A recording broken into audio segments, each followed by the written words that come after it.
Bonsoir à toutes et à tous, j'espère que vous allez bien. Nous nous préparons pour l'inauguration de la salle dimanche 29 octobre. Je vous rappelle que nous sommes installés sur la zone de Amilly, près de Montargis, dans la zone commerciale. Et nous allons vraiment nous réjouir tous ensemble pour cette inauguration le dimanche 29 octobre à partir de 10h30. Voilà, comme vous pouvez le constater, la salle est presque prête. Donc on va recevoir les invités pour le week-end prochain.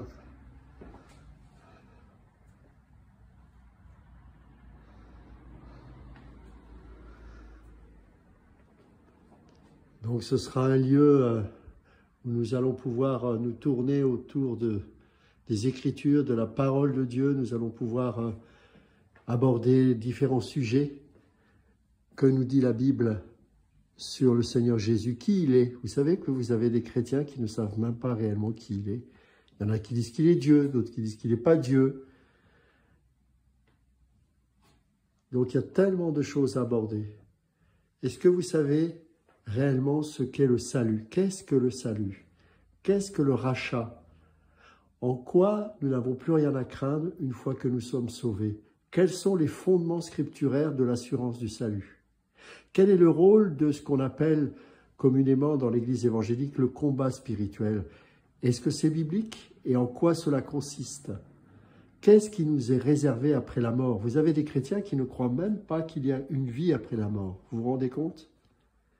Quelle est réellement notre espérance? Nous sommes sauvés de quoi? L'ancienne alliance, c'est quoi? Est-ce que la loi s'est terminée? Est-ce que nous vivons sous la grâce? Ça veut dire que nous pouvons faire tout et n'importe quoi? Est-ce que nous pouvons déchoir de cette position de la grâce? Quelles sont les Écritures qui nous permettent de comprendre cela? Comment étudier les Écritures? Est-ce qu'il est important de comprendre le contexte quand nous étudions un verset?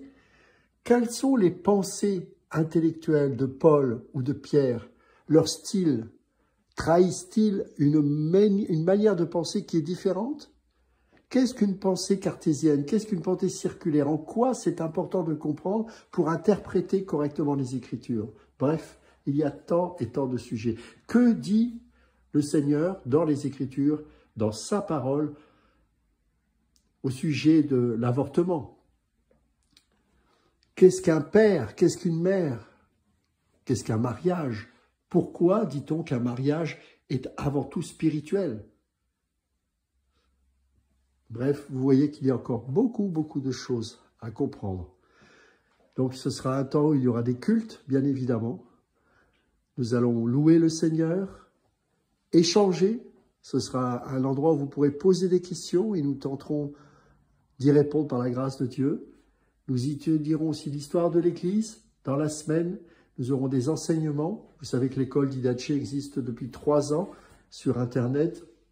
Et nous sommes émerveillés de voir tout ce qui s'y passe. Mais nous aurons également maintenant des cours physiques le mardi soir à partir de 20h30 jusqu'à 22h et le vendredi soir 20h30, 22h. Ne me dites pas, je vous en supplie, vous n'avez pas le temps.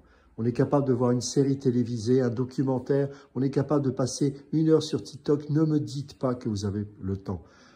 Nous aurons des comptes à rendre au Seigneur de la manière dont nous aurons vécu notre vie chrétienne. Tout ce que nous faisons pour le Seigneur, c'est un loisir, c'est un plaisir, c'est un privilège. Donc, si vous êtes dans la région, essayez au moins de voir à quoi ça ressemble. Et vous verrez que comme la plupart de ceux qui sont à Didache aujourd'hui, eh bien, ils vont plus pouvoir s'en passer. 80 à 90% des élèves, alors qu'ils ont terminé le cycle de 2 ans, continuent. Pourquoi? Parce qu'ils s'aperçoivent que ce n'est pas qu'une connaissance intellectuelle. Une famille s'est créée. Il y a eu des baptêmes, il y a eu des transformations de vie.